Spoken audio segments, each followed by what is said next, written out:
Hello, everyone, and welcome to our 1 o'clock panel discussion and presentation. My name is Laura Moss. I'm the Secretary of the Board of Directors for Yestermorrow DesignBuild School. And it's my absolute pleasure to introduce my colleague, Andy Keller. He is one of our own core instructors at Yestermorrow, and he has a very diverse educational and experimental background that has led to an intentional and thoughtful approach towards design and construction in education. Andy Keller, everyone.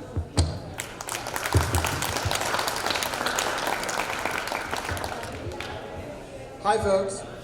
So as I've been talking to our other colleagues, they've all been saying, you've got to stop me from talking. Can you hold the mic a little closer though? Oh, yes, thank you. Is this better? Yeah. Thank you. That they've all asked that I stop them from talking. The fact of the matter is we love talking about this topic. So please capture us after the panel. We want to talk more. We really do have a great 50 minutes ahead of us, and hopefully we don't have much time for me to ramble on, so I'll get right to it. We have a lot to show you and a lot to talk about. First, welcome indeed to Tiny House Fest. This is the Design Build stage. And our panel today is to talk about design, build, education. Critical thinking with the head and the hand. Okay. Now, our structure today is pretty simple. Right? We're going to have our guests introduce themselves shortly. I'm going to follow that up with a small introduction. Then our guests are going to present some core material, some of its video, some of its imagery, and possibly just a written statement. We're going to follow that with some prepared questions from myself, and then we hope to open it up to the audience for questions and answers. Does that make sense? All right. So with that, let's hear from our panel members. Let's see who we're talking with.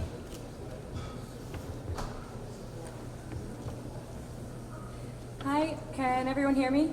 You have to kiss the mic. To kiss the mic. Okay, really close. Is that good? Great.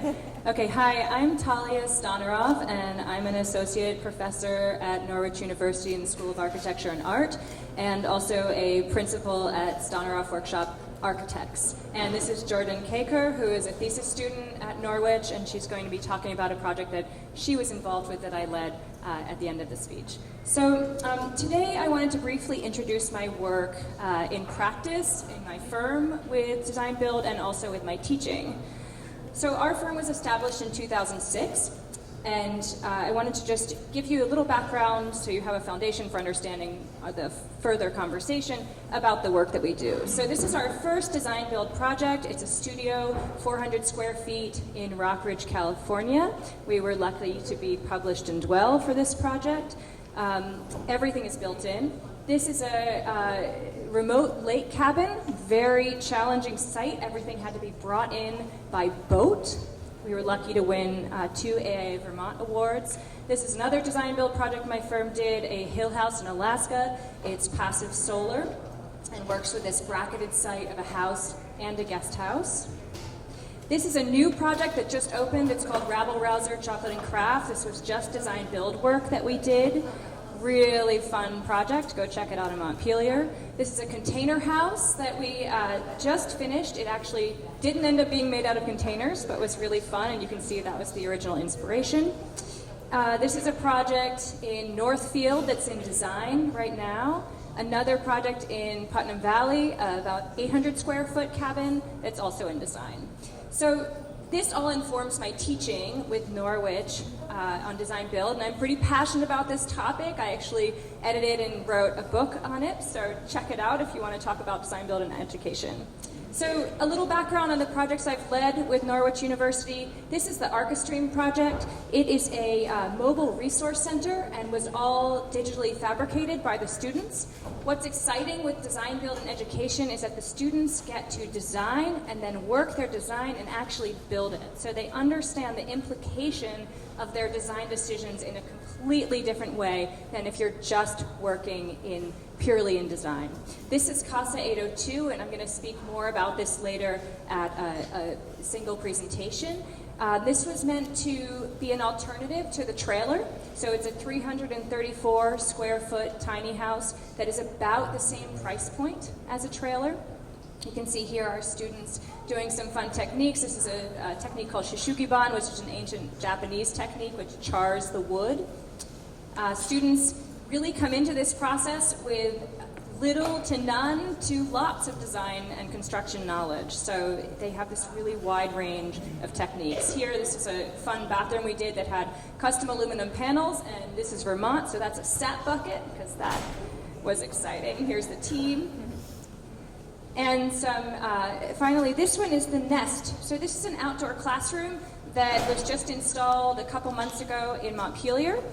It had a very derelict playground that was greatly in need of aid, and it was really exciting because we had a ton of community involvement. So we went to art classes, we had a lot of committee meetings with people. The students get to really understand their design in context of working with a community. And there's some exciting news coming up about this. This is a peg wall that the students at the elementary school worked on. Here's another view. There are those pegs. They painted those, so it's exciting to have these elementary school kids involved in the process. Here it is getting craned into place, a tour. These are some of the kids, and here it is actually in place. And finally, I want to lend this over to Jordan for the last minute to talk about the lift house.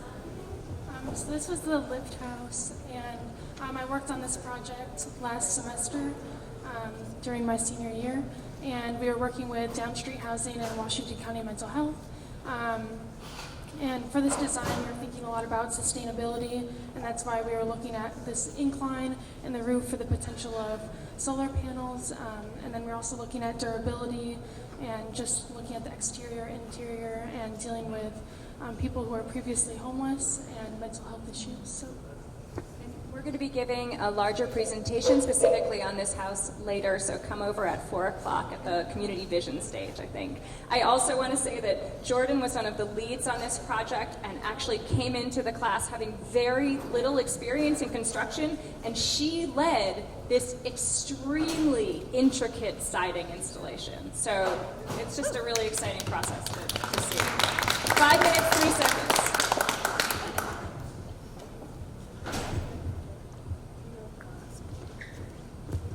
Okay, in the spirit of the design build process, we're going to shuffle things around a little bit. Let's continue with the content here. Britton Rogers.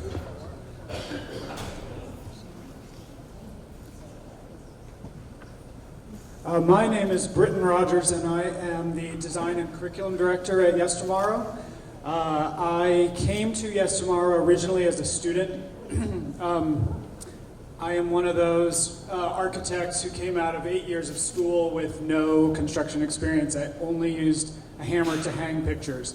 So I came to Yestermorrow and I got the confidence and learned how to actually build things, which was really exciting.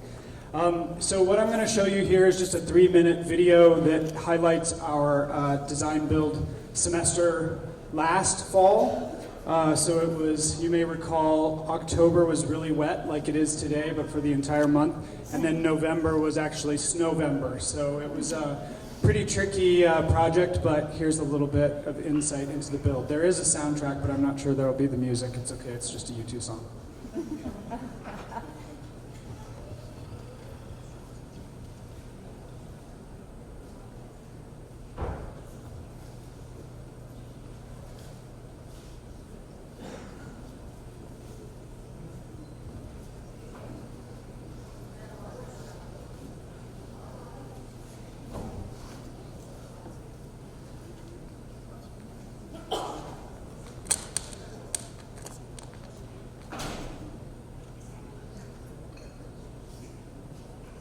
I guess I could narrate.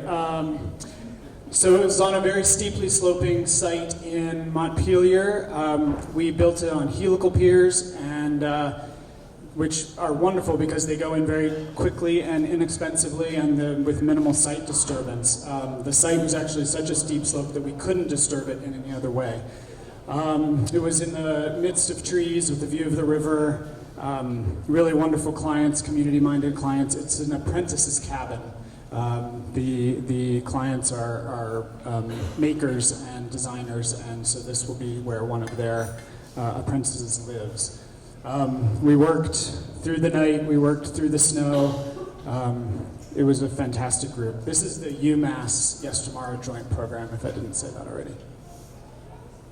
One interesting note, yeah, we had a little bit of fun. We had to make some fun out of that snow. One interesting note is we started with the design to be very low and one story, and then as we started construction, the client said, I think I'd like a loft. I know I said no loft, but I think I'd like a loft. So we redesigned it, which is the joy of design build, and we kept on going even after the foundation and the floor deck were already in. It's a 260 square foot building, super insulated, and only heated by wood. There was a tree swing, which was a moment of fun on occasion, so there are going to be some views at the end from the tree swing.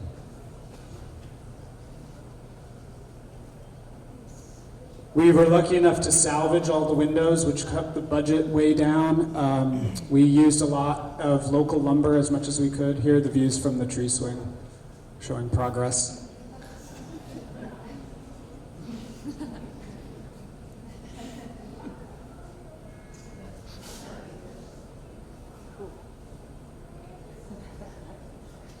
And the final day. We had a great, very cold day for graduation and open house, but it was a lot of fun. So that was last year. This year, we have a much larger project that's happening. If that was 260 square feet, this year we have one more student than last year, but we're building a building that's 1,260 square feet. It's on the Yestermorrow campus, and it's a dorm/bunkhouse. Chris Milne is the student who came with me today, and he's one of our students currently. If you'd like to introduce yourself. Chris, I'm a student at Yestermorrow working on the bunkhouse that's 1,200 square feet.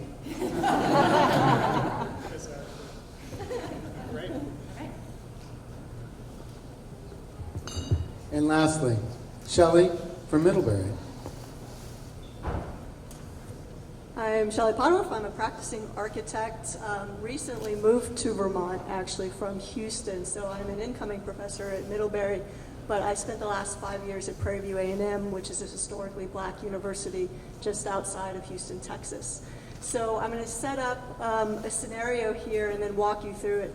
The time that I spent there, I was really teaching public interest design and a design build format, which was emerging. We didn't have it yet. But we worked with a low-income black neighborhood in Houston that had a lot of vacant lots due to flooding over the years, dating all the way back to Tropical Storm Allison in 2001. So that was our community partner who we were engaged with for the entire time. For the 3 years leading up to the images on the screen, we had done 3 site-built housing solutions. And really the focus of these solutions was to be affordable, resilient, and net zero energy. And so we competed in the Race to Zero competition, Department of Energy, and is the context for trying to get to a market-ready and buildable solution. So that leads up to this moment, which was 2 summers ago, summer of 2017. We were now scaling it up. We were ramping up and ready to actually move this into a design build format because we had a 26,000 square foot fabrication facility coming online, which was under construction. And that facility is designed with a huge bay with a 10-foot crane overhead to help us build modular and tiny house homes. So we were now changing our approach so that we would be designing for our students to be building in a modular way and then shipping them out to the community. The very first thing we did was we took our four of our key members and we flew them up to Vermont. And we started actually at Middlebury, where we met. In that first picture up there on the left is us meeting at 2 of the Middlebury professors' offices and then going to visit their solar decathlon homes. And we went from there to Vermont and Unity Homes and Yestermorrow and basically trying to get up to speed because we had not been used to working in a design build format. Okay, so that's setting it up. I'm going to set up a little bit more here. Again, this community that we're working in has been hard hit over time, and it's really deteriorating. So this was the summer of 2017. As soon as we got back to school, for school to start mid-August, Hurricane Harvey hit, and really just amped up the necessity of what we were doing even more. It was already there, but it really kind of put a little bit extra pressure on for what we were doing. Okay, so next slide. What we ended up designing was this. This is called, we call it the fly flat, and I'm just going to run you through some images. We can go to the next one. It's a modular solution, basically, where homeowners are enabled to choose how they get configured, and then choose some interior packages and things of that nature. And they're high performance, net zero ready, resilient. And they're designed to do this, so that when a hurricane, this is a common situation that's occurring in Houston now, so that when this happens, it's not if it happens, it's when it happens. This is a place that people can be rescued to from even neighbors and whatnot. Okay, next. This just gives you some background. The neighborhood is, a third of it is in the 100-year floodplain, half of it in the 500-year floodplain. All those red dots in the map on the right are vacant lots that have been homes wiped out from flooding. And the bottom picture, that's the lot, the double lot that we were working on. Next. What we ended up designing was a pocket neighborhood using 2 lots. It has 3 homes, 1 community space associated with it. Next. And we're designing all this to very high standards, so all the way up to passive house on the energy front. Air quality is, of course, an issue, but also resilience issues. From FEMA 499 is about hurricane resistance, so flood and hurricane wind resistance. So we're doing all this to a very high level. This project actually won the grand award at the Race to Zero competition, went on to win a COAT Top 10 award, as well as the City of Houston Complete the Community Housing Award. So all of that's great. We're poised at this point. We've gotten a lot of recognition. So this is like we're talking about, just a year ago. But now we have to start moving it forward into reality. And we can't leave the community behind. We've done a lot of community engagement, but we now need to explain this very not so simple home and process of designing your home to potential residents. So next slide. So my next studio, which was last fall, we worked on a design, actually in our first design build project, where we were actually going to build something. And the purpose of this was to build a mobile lab where we could take it out to the communities and explain to particular residents, what the home design was, how they could design their own home through our process, and what the systems were, what the performance, all that stuff was. So my students had to, first of all, design the structure, which had to be mobile, and they had to design the whole laboratory, kind of experience of navigating through how to explain this home to people who would not know what the heck we were talking about, right? So they had to navigate and bridge down. Okay, so that was our scale model. This was taken, as design build projects go, this was taken at midnight the night before we were supposed to be done and have our final review. 1,000,001 things went wrong. Next slide. One of them being that our fabrication facility, which had supposed to have been open like 6 months earlier, was still not open, and so we were building outside out of a very small wood shop that had already been partially decommissioned. So it was fun. So here we are. This is the students working again through the night, just to try to get to a point where we could actually walk the rest of the school through the exhibit initially, as well as some community members. Next slide. We made it at least to where we were trying to get to. By the way, students being students, that roof moves up and down, the sides move in and out, and 1,000,000 other things that they wanted to do and they figured out how to do. Next slide. And then this is just showing them walking through, and I think that might be it on mine. Next slide. Okay, so this is just a council member kind of indicating that, wow, this is a tool that is really going to help and move this forward. So the final thing that I can really say here, there's just a couple more so you can just kind of go through. This is where the fab facility actually looks like down there, and one more. So this project is now moving forward and being built by the City of Houston through one of their contractors, not the way we wanted it to come online. There's hopefully potentially eventually it will get built by students, but at the very least it is moving out into the world, which was the point. So I'm going to turn it to talk about Middlebury now. They've been doing a lot of the same things. So Middlebury has been in the Race to Zero Solar Decathlon competitions as well. Have a Habitat for Humanity studio, which is very similar to kind of what we've been working on. And as well, they get hands-on experience through the island design over the summer. So I'm going to turn it over to two people who've been in that process so they can talk about that. Thank you. Hi, I'm John Henry, and I'm a senior at Middlebury studying architecture. I'm Justin, and I'm a junior at Middlebury studying architecture as well. And we've both been part of Island Design Assembly, which takes place over the summer on Hurricane Island off the coast of Maine. And we were also both part of the Habitat for Humanity class that's been taking part at Middlebury with the Addison chapter of Habitat for Humanity. So this summer, the project at the Island Design Assembly, we decided to tackle a gardening shed for the island community. And before we got there, they had probably a 15-minute walk just to get to their gardening supplies, and anytime they forgot it, they would have to go all the way back down there from their gardens. And this is just the next need that they identified for us to tackle and start building for them. So here is just a little model that we have, and a lot of the students pictured in that had never had any construction experience, and most of them were architecture majors at various colleges and universities, and some of them were actually just like neuroscience majors or physics majors. So at least in the process, we have 7 days, well, 8 days to go from design to completion and building it. And so this is just showing the progress, and so we have about 3 days or 2 days of design.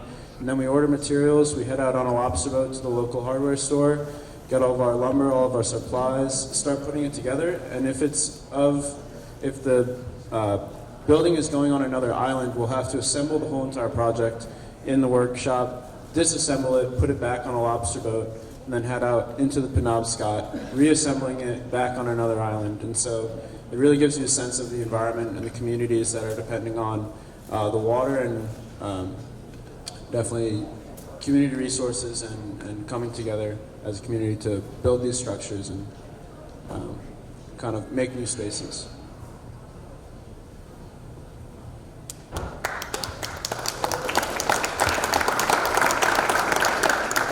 Okay, we've seen some wonderful content. Here's some great background from these schools. Before I begin to pose some questions to our panelists, let's hear a bit more content about what we're really trying to achieve as part of design build education. So, the built environment, it's integral to who we are. Composed of human and non-human infrastructure, buildings, cars, roads, sidewalks, rock walls, furniture, even personal tchotchkes, but also trees, shrubs, water bodies, and even the gardens we grow.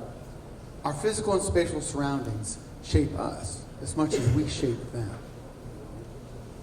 In a sense, we are in love with these objects that we're building. And I think we've seen the love out in the tiny village, haven't we?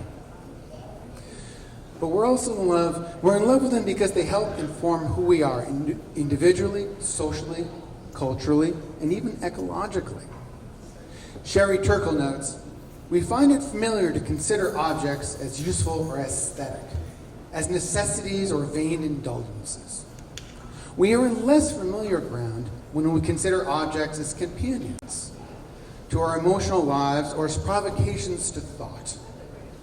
The notion of evocative objects brings together these two less familiar ideas, underscoring the inseparability of thought and feeling in our relationship to things.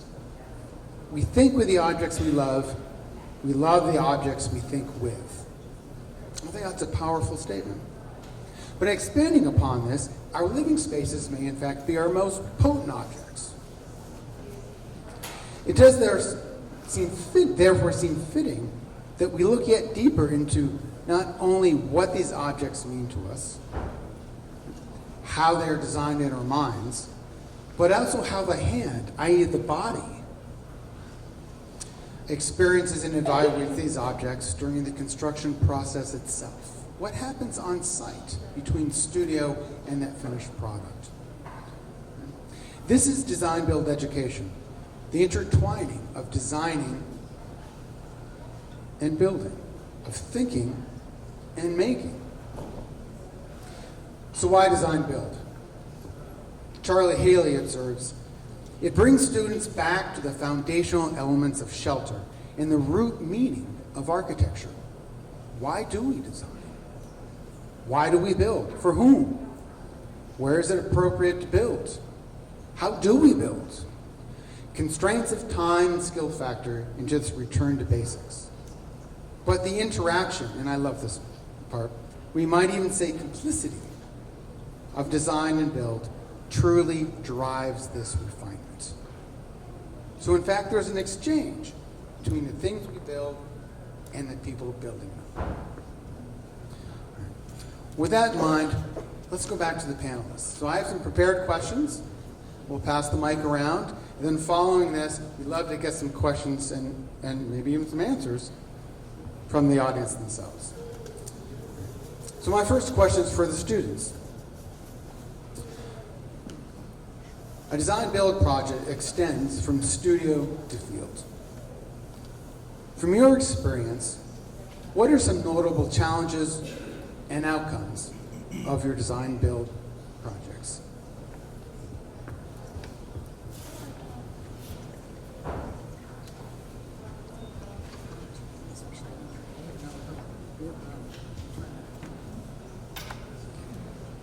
Hi, I'm Jordan Kacur from Norwich University. And one challenge I think is, in studio, we're really focusing on paper and designing on paper and then trying to bring that into the field and actually design it. And with someone having no background in designing and building at all, our studio projects are at such a large scale that sometimes it's hard to go into the fine details. But with design build, we really get in there and we're really able to figure out all those details. And I think it's just there's a lot of collaboration, and some of the challenges were, the schedule. Design build's really fast paced, and at the same time that we're building, we're still figuring out the design. So I think it's just mainly like problem solving and being able to work with like our professors and students to figure out those details and challenges.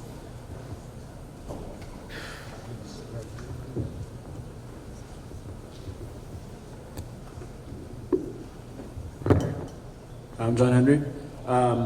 At least with the Middlebury Habitat for Humanity project, it not being explicitly a design build project, a lot of students participated in the building right in downtown Middlebury.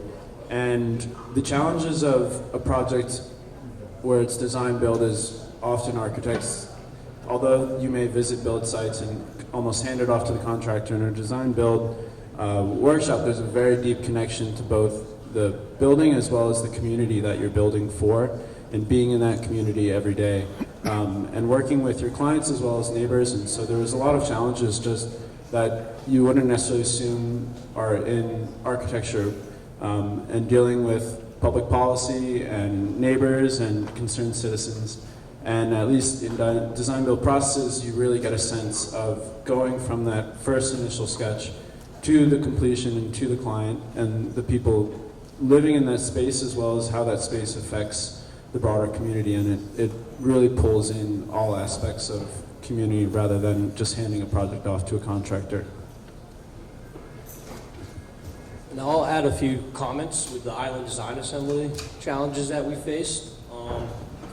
For one, a lot of it was taking these abstract concepts and then seeing if they were actually feasible to build. And if so, like, how do you go about building this concept, this loose abstract idea that you have in your head, and put it onto A, a piece of paper, and then B, take that piece of paper and build it into a 3D building. Like, there are a lot of challenges with how things go together and just the overall building process, because as an architecture student, I think that's lacking a lot in the classroom.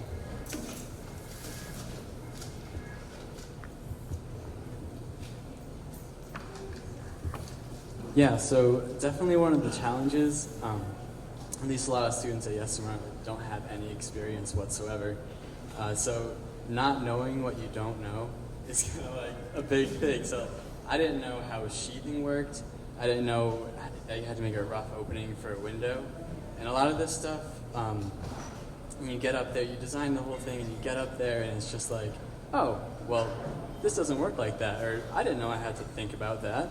But part of the beauty of being the designer and the builder is that you can just work around that. And you can cut a piece to make it fit there, make this work, and then you just keep going with it.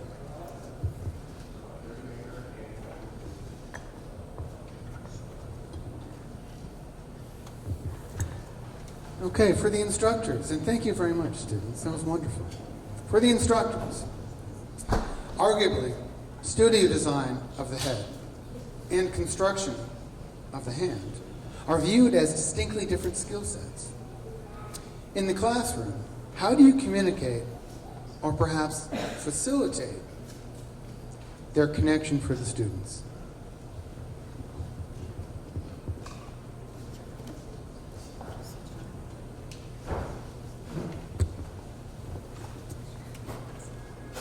Okay, so I think this is a necessary part of architecture education. I teach design build studios, but I also teach second year and I teach other upper level studios. And in all of those courses, we always have a component where students are actually building a full scale part of their design. And that's necessary because it combines this idea of head and hand, as you said, and starts to ensure that students are able to translate their design ideas into that concrete reality of actually building. I think this is incredibly important because even though we're not training students, our architecture students, to go out and be contractors, that's not the goal of us teaching design build.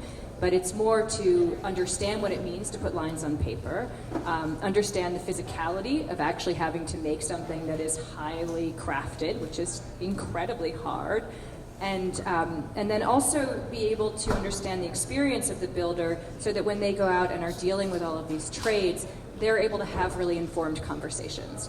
And if there is pushback from someone who is going to be building of saying this is, we can't do this, it's not possible, Jordan can say, oh, I've done that actually, this really detailed siding that I came up with, I've done it.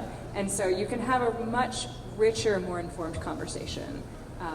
You also, with design build, you're often dealing with communities that are in need. That's all of the Norwich projects. Those are what we focus on. So always dealing with people who have a specific need, who are underserved. And so students have a different level of commitment, I think, to these projects because they see the importance of the work that they're doing and how it's going to directly impact the community or the person who's going to be using the project. So at Yestermorrow, we have a slightly different model. We aren't necessarily teaching architecture students how to build things and how to communicate on the job site. We're teaching some builders how to design, we're teaching some architects how to build, and we're teaching homeowners and do-it-yourselfers how to do both. So people come with a lot of different backgrounds, and that can be challenging, but can also be wonderful. When I started architecture school, I remember the professors saying, we're going to help you unlearn everything first. And so when people come who don't have any architectural or construction background, we have a lot to work with, which is wonderful.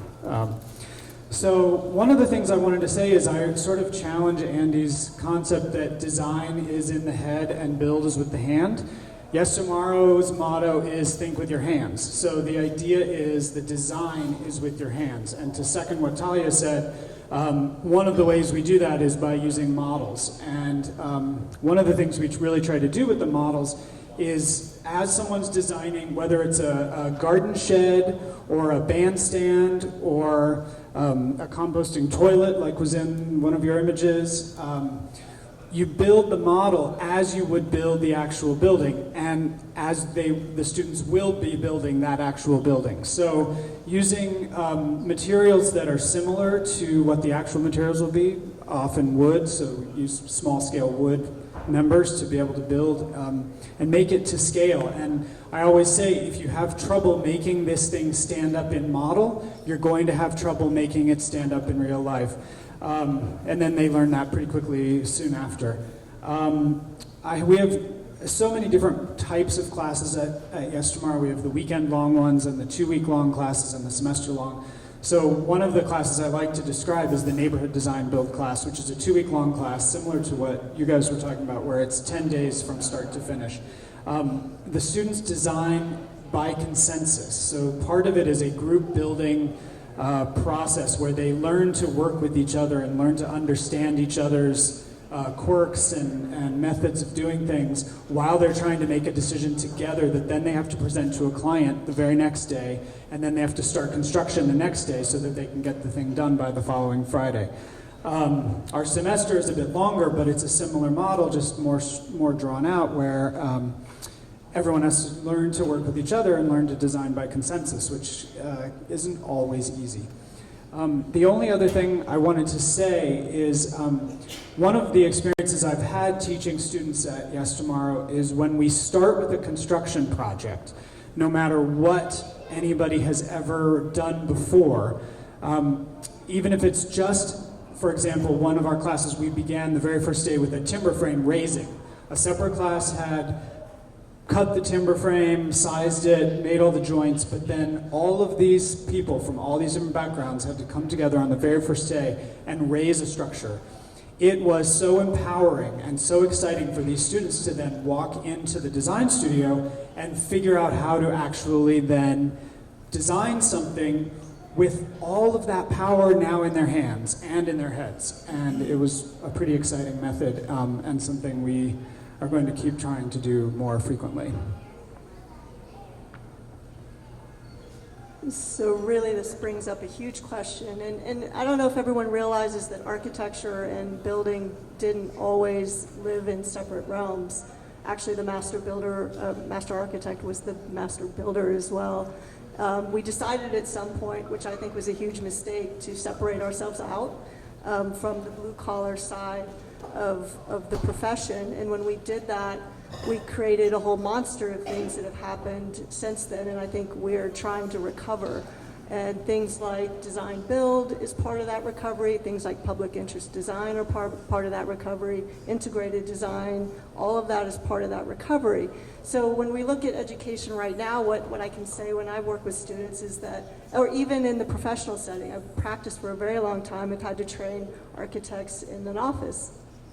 I can tell you this, and I hate to throw my profession under the bus, but until someone has either built it themselves or at the very least seen it built and seen it in the field, they honestly do not know what the lines they have drawn are.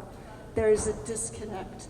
And you see this over and over and over again when you're working with a young architect and working on their detailing, and they just honestly don't know that every single line means something. It's a real thing. It's a concrete thing that has to do a certain thing. And so the design build format is very powerful at healing this divide. What I found with students at Prairie View is that, they're coming from disadvantaged situations. Prairie View is there to serve the underserved, so they're not coming from high academic backgrounds where they can process things mentally in a complex way as someone who's maybe went through a prep school, for example. So for them, in particular, what we would see is as soon as we had them start building, and whether it's model or at full scale, people who were kind of like really struggling all of a sudden got it. Not only were they getting it, but they were excited about it. Like they're like, oh wow, yeah, like I can do this. That this is the place for me to go. And I think that's super, super powerful. And I think it's necessary, no matter what your background is, that we start moving back in that direction. I don't think we'll ever, there's a lot of the profession working in design build now. I don't think the whole profession will ever go back that way. But at the very least, it should be part of our education.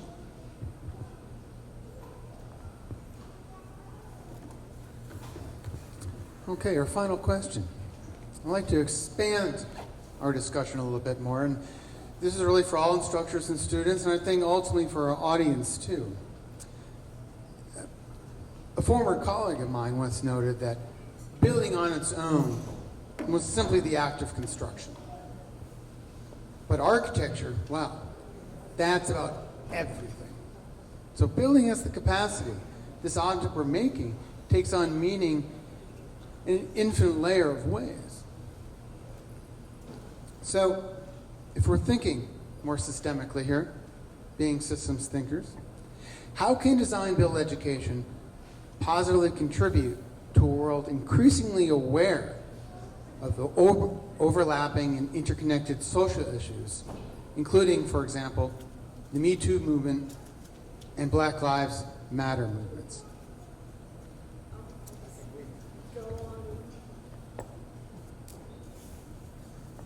Okay, so just to tail on to it and get my stuff out of the way here. But so obviously, you know, when you're working with HBCU, where pretty much it's predominantly black with some Hispanics, and you're working in a black neighborhood, one of the things to understand about architecture is, you know, we're one of those professions that is still behind the times. It's done better with more women getting involved, but when you look at the numbers of blacks, it's disgraceful. It's below, I think it's like 1% or 1 point something percent in the profession are blacks right now. And you know, Prairie View is the largest HBCU producing architects, and it's a struggle. I can tell you, it's a huge struggle. Part of what happens is, for me, and I think most architects would have this experience, at some point in our lives we were exposed to an architect. So I, you know, met an architect when I was in middle school, just by chance, and I'm like, oh, someone designs buildings. Oh, I didn't know that, right? And there was another person with me at the time, and it was just, again, we were on carpool on the way to something, and he had to stop by his house that he was designing, and we were both like, oh, and both of us went on to be architects. Well, now ask how often someone who is in a low-income, disadvantaged community is ever going to see an architect.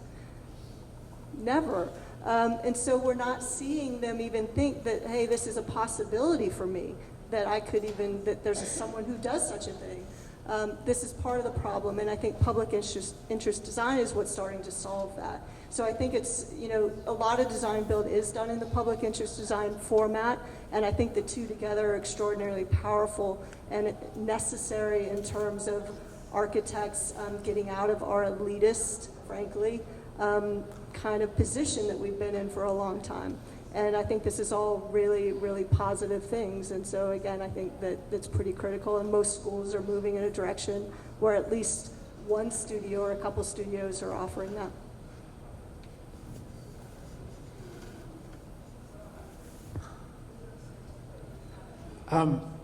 My thought about this question, it's a tough question, Andy, thanks a lot, but very important one. From my perspective at Yestermorrow, it's really about empowering people and giving them the confidence to do something and to be able to look back and say, I did that and I can do it again.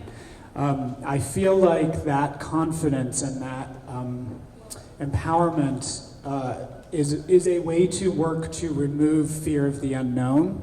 I feel like fear and hatred are a lot of the things that lead and have led to the necessity of Me Too and Black Lives Matter and other movements, is that at some point someone has not had value or has been convinced that they don't have value or has felt that they don't have value and then thrust some negative, harsh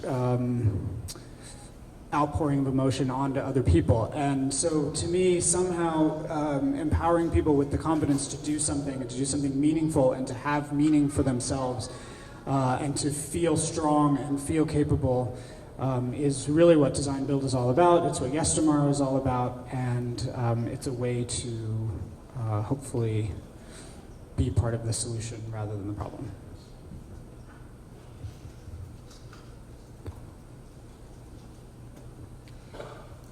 I agree. I think it's a hard but a really excellent question. I think one of the things in academic design build that's so important that points directly to this is that a lot of this comes down to funding. And so private firms don't always have the ability to focus on projects where they're simply not getting paid for them. We try and do some pro bono work, but in reality, it's pretty challenging. Academic institutions that support this kind of work and support working with communities in need are providing this service to people who are often not able to access it. So at Norwich, we have beautiful new facilities where we're able to work. The students are learning, but they're also giving all of their time. The professors are allocated and able to give all of their time to these projects. We have incredible grant writers, one sitting right there in the front row, who bring in funds from institutions who have the money and then can fund these projects. So I think Design Build, very specifically in academic institutions, has the ability to reach these underserved populations, which is really the reason why I'm involved, and I think many of us are involved. So it's an important part of the process.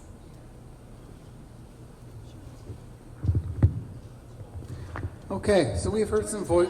Oh, No, thank that's you. that. And I think like these movements are at such a large scale, and then same with like the tiny house movement, like that's at a very large scale, and then being able to kind of implement that into communities, being able to like give back and bring up different issues that are like evolving and trying to solve that with some tiny houses, and just trying to like do that within our communities as well.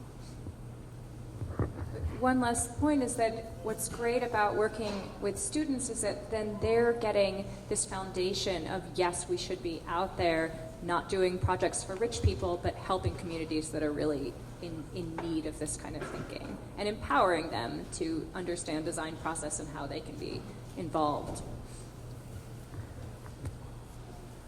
Well, we've heard some of the voices from quite literally this side of the table, but of course Design Build Education is attempting to bring more voices to the table, a greater sense of diversity of stakeholders. Could we hear from you? Questions and perhaps even statements? Is there anyone who would like to take the mic? Do you want to try with voice, or do you want? Can you want to hear me now? I mean, I've got a pretty loud voice. Okay. So I'm a secondary school teacher, and I noticed this is a panel of college students and instructors. And I'm wondering, what is the role of, we certainly don't start education at 18, so what is the role of, what can we be doing in primary school, middle school, and high school to inculcate these design builds, attitudes, demeanors, approaches? So what's the connection between younger students and college students?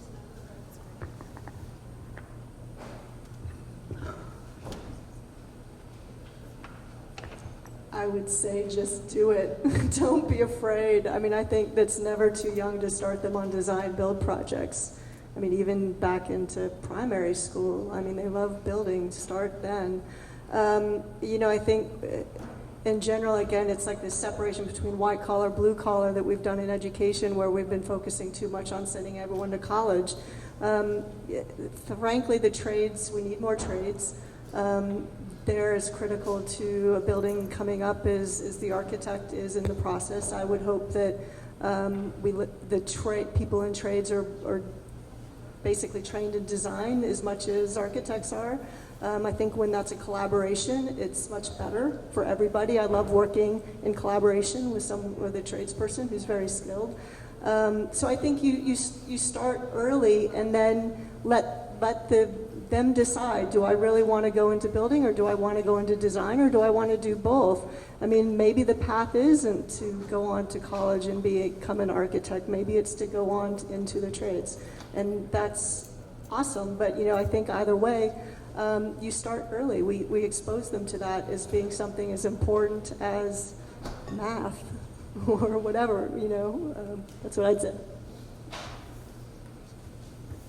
I think less specifically, it's really important to start systems thinking teaching at a young age, to learn how your impact and decisions you make when building something or doing something or whatever it is you're doing has impacts on other ends of society, here in the environment and products, and just that complete way of thinking. I mean, I didn't learn that until I was in college, but I would have liked to learn it. I think everybody should learn it at a much younger age.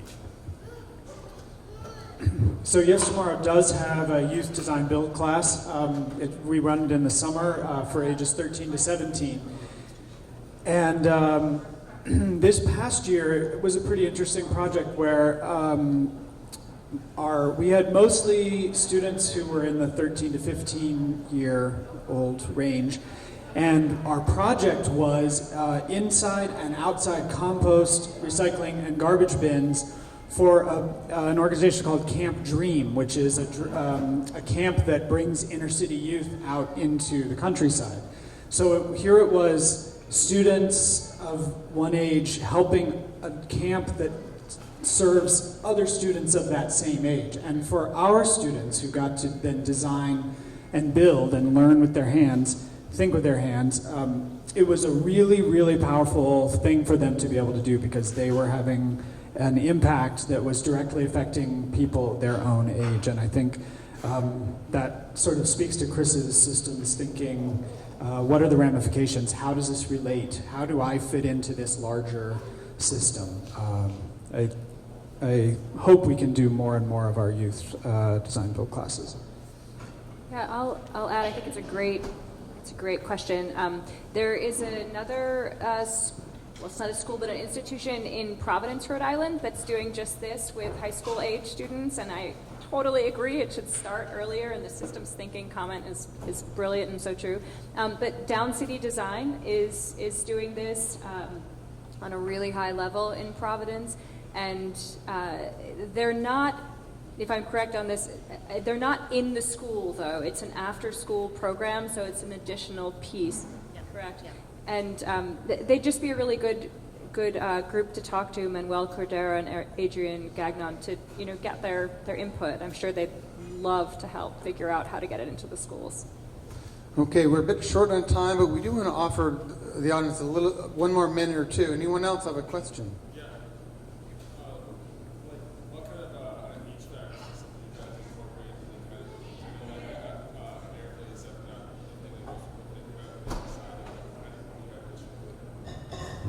Could everybody hear that? The question was, what kind of HVAC system would be recommended for a tiny home? I think this is such a good point that I don't think we've gotten to this level of detail yet. But the systems in a tiny home, you still have to have all the systems. So you're exactly right. You still need a heating system, and frankly, there really aren't heating systems that are built for such small spaces. So even if you get the smallest heat pump, it's going to be doing much more work than it needs to for that space. And similarly with ventilation, which is absolutely necessary. So we've used we're always testing and researching different pieces. We used a Luno system for the Casa 802 model. It's higher tech, it's very interesting. They're individual units that push and pull. It was very complicated to install. We had an electrician who had a real terrible time with it. So we didn't use that one again, but then we've used just Panasonic fans, and it's something that's built for actually a larger house, but you're having to retrofit it for something that's a smaller space.